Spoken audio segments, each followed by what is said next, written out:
gracias por acompañarnos, amigos, y seguimos a esta hora de la mañana con nuestro programa. Le habíamos hablado un poco del consumo de las drogas, y lo más preocupante es que según las cifras de Cedro, cada vez son más jovencitos, ¿no? Chicos de 12, 13 años y quizá antes, los que se lamentablemente enrolan en este tema del consumo de las drogas. Para ello está con nosotros el investigador Jorge Vergara, quien ha presentado esta investigación el pasado miércoles en Cedro. Bienvenido, Jorge. Buenos días, María Jesús. Muchísimas gracias por permitirme difundir un poco más esta información que hemos hallado en la investigación doctoral. Ahora que ya eres efectivamente doctor, ¿no es cierto? Y parte de esta investigación, de esta criatura que tú has presentado en Cedro, se basa en testimonios, y quisiera que nos transmitas un poco, a partir de estos testimonios que has recogido, qué es lo que está pasando con nuestros chicos. Efectivamente, mi tesis es una tesis del tipo cualitativo que se basa en testimonios. He tenido testimonios de jóvenes entre 18 y 25 años, hombres y mujeres, y la verdad es que si trato de hacer un resumen, este resumen podría llevarnos a una situación bastante caótica en cuanto al consumo, ya que el alcance a la droga, el alcance geográfico, el alcance económico de la droga es mucho más corto hoy en día. La diversidad de las drogas también nos presenta también allí un panorama poco feliz para poder tener algunas soluciones a la problemática. Bueno, cuando yo te decía, Jorge, y quisiéramos que transmitiéramos hacia los televidentes, ¿no?, sobre la base de testimonios, quizás es lo rico también de esta tesis, a decir de la propia Carmen Macías, que dirige el día de hoy Cedro, ¿no es cierto?, es que tú has logrado saber por qué los chicos deciden entrarle a las drogas, qué razones o qué factores marcan esa decisión, ¿no es cierto? Por ejemplo, he leído que es la ausencia de la madre, el abandono de la madre, uno de los factores interesantes. Sí, a pesar que el consumo de drogas no tiene patrones fijos, efectivamente la familia representa un núcleo o una marca bastante importante, en tanto el joven, cuando ya está en un centro de rehabilitación, que es donde yo los he entrevistado, trata de expresarte las razones, los factores que lo llevaron a su consumo.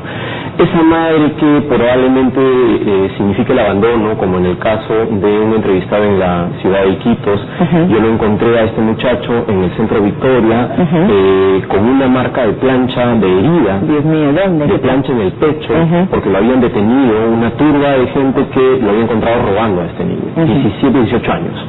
La madre ausente desde los 3 o 4 o 5 años, que los abandona, el padre vendía fruta en las calles, tenían 2 hermanos.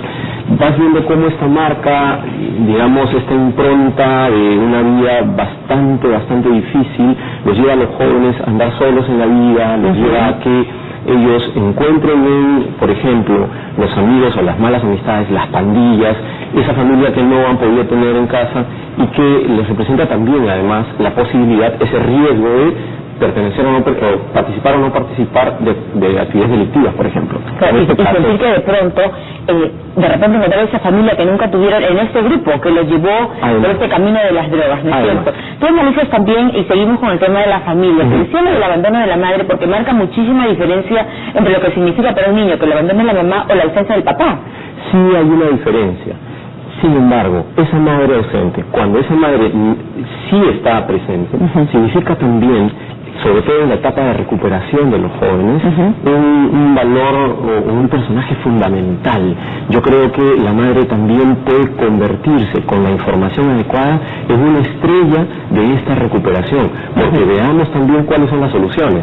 Sí, es un problema complejo, es un problema que en una sociedad del riesgo es cambiante, es difícil de dar una sola solución, pero la madre podría significar, bien informada, un personaje con un rol fundamental y con una historia, o con algunas historias con final feliz, de las que yo logré, pues difícilmente en este momento, en el momento de la entrevista, tenían un final feliz, pero podrían significar sí un final feliz si es que la madre, los padres... Gracias a Dios tenían un final feliz, dices tú, Jorge, porque ya están siendo recuperados, porque son chicos que finalmente están tratando de ser readaptados o tratados. Pero ¿qué pasa con los que no? Que tienen ese grito desde el interior de su ser, de su corazón, de su alma, y que lamentablemente aún todavía no han sido acogidos o escuchados. Te quisiera preguntar también por el tema de las distintas familias, como familia, el análisis de familia, la familia monoparental, la estructura de una familia realmente, y qué significa esto en la decisión de entrarle a las drogas. Claro, es que el tema es que debemos romper un poco esa figura tradicional de familia, Recordemos que en tiempos tardomodernos... ¿De familia nuclear? Exacto, ya la familia puede ser la familia de primer, de segundo papá, de segunda mamá, tercera mamá, de los hermanos, pero medio hermanos. O sea, ya vivimos, y además eso sucede desde hace mucho tiempo. El tema es que hay que sacarlo a la luz, y hay que tratarlo sin tapujos. Hay que decir, bueno, mi familia está compuesta así, y así es como vamos a continuar, y el vínculo social, y así es como el Estado también por un lado, y la sociedad civil por otro, tienen que entender a estas familias, digamos, entre comillas, nuevas. Esa familia tendría que ser el núcleo donde la información que podamos brindar se difunda, sea muy abierta y sirva ¿para qué? Para tener sobre todo a los chicos preparados, porque finalmente el chico que va a consumir drogas lo va a hacer sí o sí, pero no tiene información. Hay que darle información. Claro, pero quizá puede más, como tú decías, esa soledad, ese absoluto abandono. Puedes vivir en una casa rodeada de mucha gente, pero no sentir la presencia de ellos. El hecho de buscar de alguna manera llenar esos espacios, la naturaleza gregaria del ser humano es un hecho natural.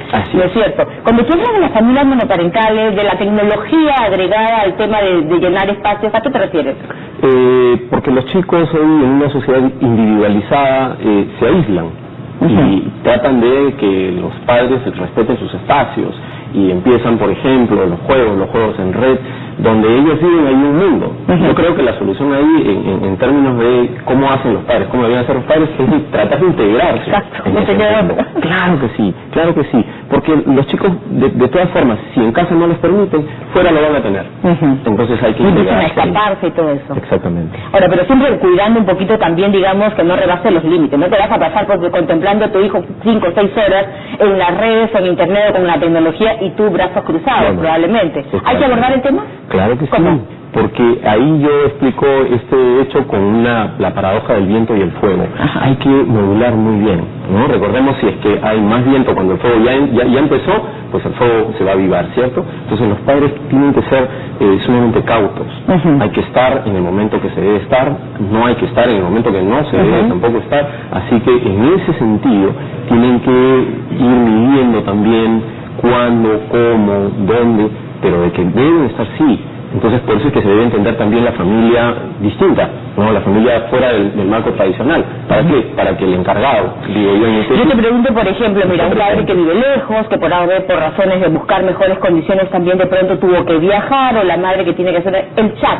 Tú nos decías en tu tesis, ¿se puede más bien utilizar y sacarle la vuelta al concepto preconstituido de que de la tecnología te aleja, sino más bien acá de usarla como un mecanismo de comunicación? Por supuesto, están, como señalaba Carmen Macías el día de la presentación de mi investigación, las familias binacionales.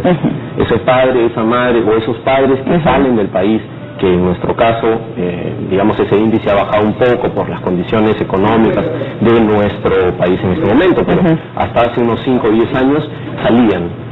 ¿Cómo conseguías que el contacto permanezca? ¿Cómo conseguías que el vínculo todavía esté ahí y se mantenga un poco fuerte?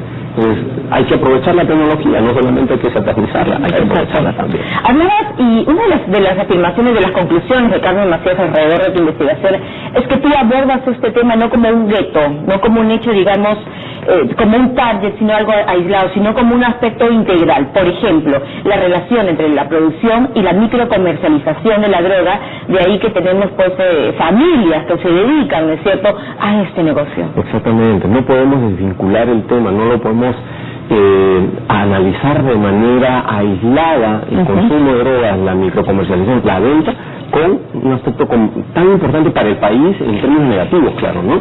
Que es la producción de drogas. 7.5 toneladas o más descubiertas en el norte del país significa que mucha droga también se está quedando en el país. No todo es exportación, hay droga que se queda, y sobre todo en términos de drogas cocaínicas, lo que se queda, lamentablemente, es la pasta básica de cocaína, que yo la considero la basura de la basura.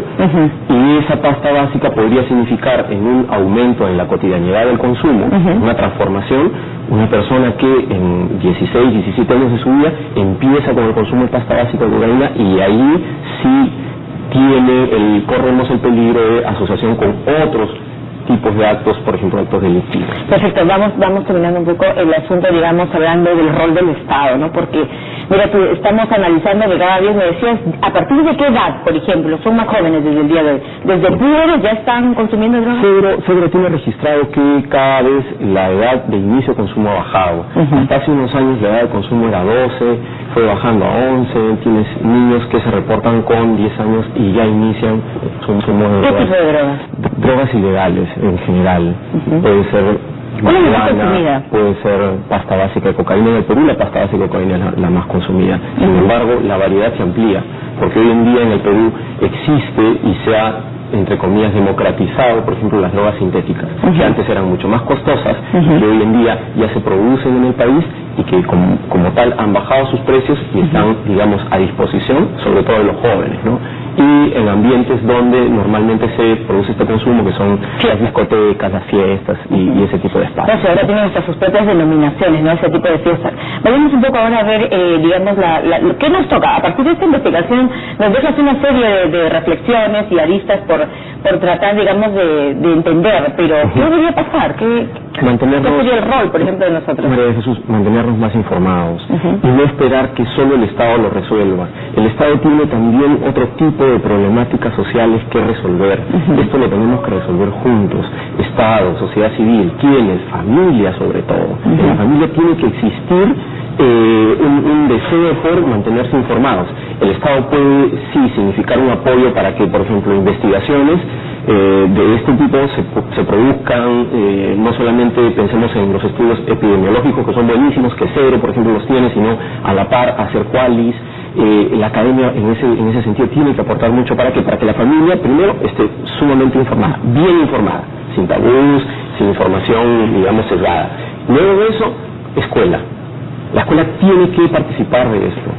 Y la salud también tiene que estar preparada. Acuérdate que tenemos 918 camas en el país, por lo menos hasta el año 2012, para tratamientos de enfermedades mentales. De esas, 200 para adicciones. He leído también que la neurociencia, ¿no? La neurociencia, ¿cuánto puede ayudar? Pero es costoso, ¿todos tienen acceso a ella? Bueno, hay que esperar primero que la neurociencia se desarrolle bien, de manera mucho más concreta, y entrarle también por ese camino. Hay diversos caminos, hay caminos, por ejemplo, de los tratamientos alternativos, que habría que investigarlos un poquito más.